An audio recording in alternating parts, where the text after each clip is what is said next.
앞서 보신 내용은 1981년 2월 26일 저녁 TV 라디오에서 전두환 전 대통령이 열었던 대국민 특별담화 내용 중 하나입니다. 그가 특별담화를 연 이유는 다름 아닌 한 아이에 대한 유괴 사건 때문이었습니다. 대체 어떤 사건이었기에 서슬퍼런 군사정권의 수장이 대국민 담화까지 열어 사건 해결에 나선 것일까요? 결과적으로는 해결된 사건이었지만 이 사건은 당시 너무나도 가까이에서 아이를 유괴했던 범인의 정체 때문에 더 큰 충격을 주었던 사건이기도 했습니다. 공범들의 정체는 말할 것도 없을 정도였죠. 오늘 준비한 사건은 41년 전 대한민국을 공포와 충격에 빠뜨렸던 사건입니다. 끝까지 시청해주시면 감사하겠습니다. 사건의 시작은 41년 전인 1980년 11월 13일이었습니다. 당시 서울 마포구에 살고 있던 중학교 1학년 이윤상 군이 오후 4시경 학교 선생님과의 상담을 이유로 집을 나섰다가 그대로 실종되어 버린 것입니다. 이윤상 군은 3살 때부터 소아마비를 앓고 있어서 왼쪽 다리를 저는 상황이었는데요.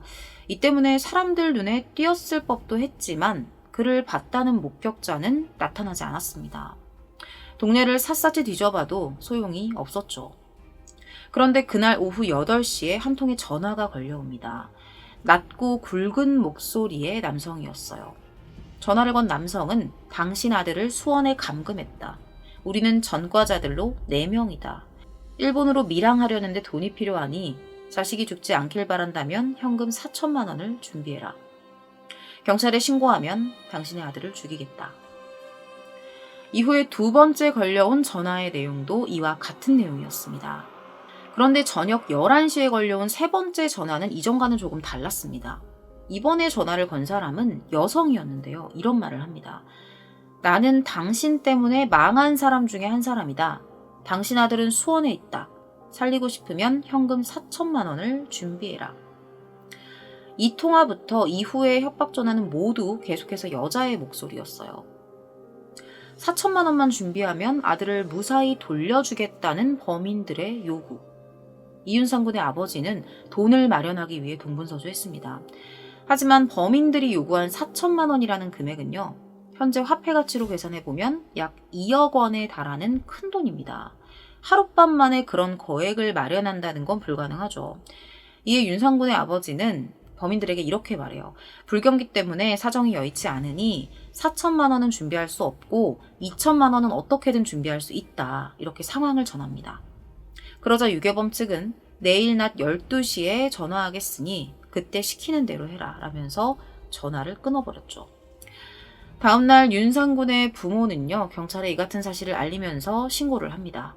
그리고 경찰은 유괴범이 예고한 전화 시간에 맞춰 전화기에 녹음, 감청 장치를 설치함과 동시에 2명의 형사까지 잠복시켜 전화를 기다립니다.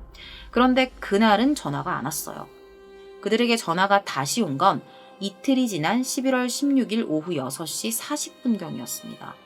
전과 같은 요구사항을 이 범인들이 되풀이합니다. 이윤상 군의 부모는 아들의 목소리라도 들려달라고 간청했죠.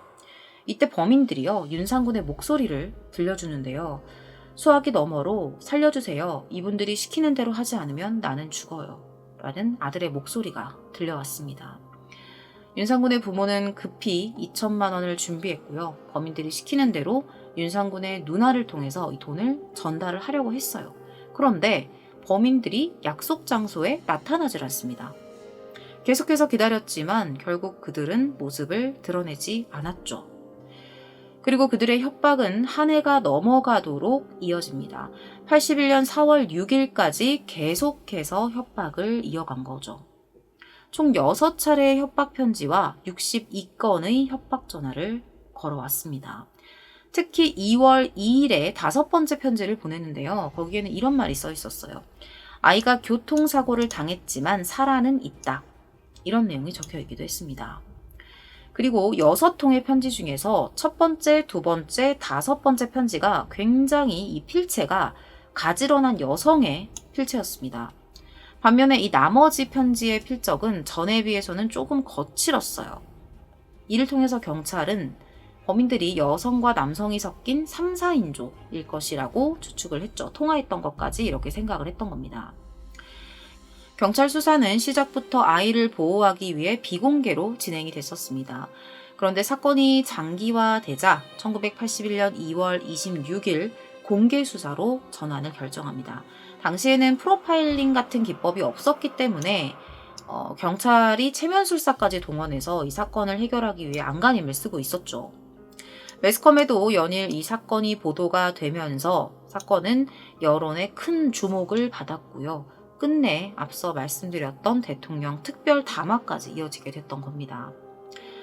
하지만 자수하고 아이를 살려보낸다면 관용을 베풀어주겠다는 담화에도 불구하고 범인들은 아무런 반응도 보이지 않았고요. 윗선과 여론의 주목에 부담을 느낀 경찰들은 용의선상에 들만한 사람이라면 모두 체포해서 높은 강도의 수사를 진행했습니다. 하지만 용의자의 윤곽조차 찾아낼 수 없었죠. 그렇게 사건 발생 1년 정도가 지났을 때 서서히 범인의 윤곽이 드러나기 시작합니다. 그런데 범인의 정체가 밝혀졌을 때 사람들은 경악과 충격을 금치 못했어요. 범인이 생각보다 너무도 가까이에 있었기 때문이죠. 누구였을까요? 범인은 바로 윤상군을 상담해주겠다고 불러낸 28살의 체육교사 주영형이었습니다. 아이가 마지막으로 만나러 간 사람이 주씨였기 때문에 경찰도 수사 초기에는 그 사람을 진지하게 의심했었다고 해요. 그런데 왜 아무런 단서도 잡아내지 못했을까요? 그 사람에게. 왜 강도 높은 수사망을 그 사람은 벗어날 수 있었던 걸까요? 그 이유는 그가 학교 교사라는 점, 거기에 준수한 외모와 서울대 출신의 엘리트였기 때문입니다. 아쉬울 게 없는 사람이 아이를 유괴할 리가 없다라고 예단해버린 거죠. 당시의 사회 분위기는요, 요즘에 비해서 흉악범죄에 그렇게 익숙하진 않았습니다. 그런 분위기상 학교 선생님이 그런 악질 범죄를 벌였을 것이라는 생각을 미처 못했던 거죠. 주씨가 이렇게 너무 어이없는 이유로 용의선상에서 제외가 되면서 해가 넘어가도록 아이를 찾을 수가 없었던 겁니다. 그런데 어떻게 꼬리가 밟힌 걸까요? 사실 주씨는 다른 학교에서 이미 추악한 범행을 했던 적이 있었습니다. 이전에 재직했던 여자중학교에서 교회 과외를 빌미로 학생 20여 명을 성폭행한 사실이 고발된 거죠. 그 과정에서 주씨에 대한 본격적인 조사가 이루어진 겁니다. 게다가 윤상군의 부모가 했던 말이 더 힘을 실어줍니다. 유괴 당일에 윤상군이 선생님이 어머니에겐 말하지 말고 나오라고 했다는 겁니다. 이걸 어머니가 알고 있었어요. 이 내용을 윤상군 부모님이 진술을 했던 거죠. 결국 주씨는 거짓말 탐지기를 이용한 신문을 받게 되는데요. 여기서 자신이 진범이라고 자백을 합니다. 이렇게 범인의 정체가 마침내 밝혀지게 된 거죠. 그런데 주씨를 조사하면서 더욱 충격적인 사실이 밝혀집니다. 저는 사실 여기서 더 충격을 받았어요. 앞서서 이 협박 전화에 여성의 목소리가 있었고 편지에도 여성 필체가 있어서 경찰이 범인을 남녀로 구성된 집단으로 추정을 했었잖아요.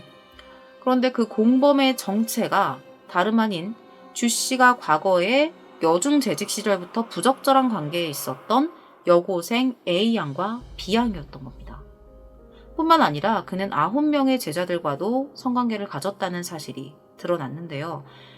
당시에 그는 부인과 2아이까지 있는 유부남이었습니다. 유부남이 미성년 제자들과 저지른 짓들이 참 입에 담기도 힘드네요.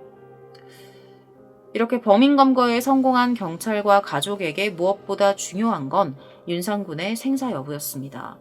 가족들은 끝까지 희망을 놓지 않고 있었어요. 하지만 그런 가족들의 바람이 무색하게도 윤상군은 북한 강변에서 안매장된 것으로 밝혀졌습니다. 이미 유괴 다음 날 살해된 것이었어요. 그날 아이에게는 무슨 일이 있었던 걸까요? 이미 윤상군은 세상을 떠났기 때문에 범인 주씨의 자백만으로 사건의 전말을 전해드릴 수밖에 없는데요. 100% 범인 측에서 나온 사건의 전말을 지금부터 전해드리겠습니다. 1980년 10월 체육교사 주영형은 도박과 불륜에 빠져 감당할 수 없을 정도로 빚을 지고 있었습니다. 그러던 중에 이 학생들의 가정환경 조사지를 보는데요. 거기서 비교적 유복해 보이는 한 학생을 발견해요.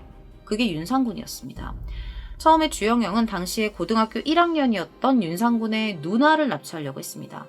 실제로 실행도 했죠. 그 자신의 공범이자 불륜 상대였던 A양을 시켜서 윤상군의 누나를 본인의 아파트로 부르도록 시켰던 거죠.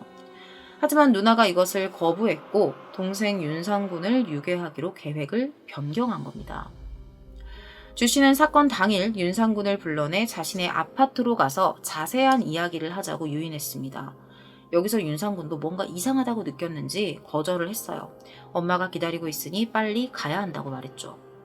그런데 주 씨는 윤상군을 거의 반강제로 자신의 아파트로 데려갑니다.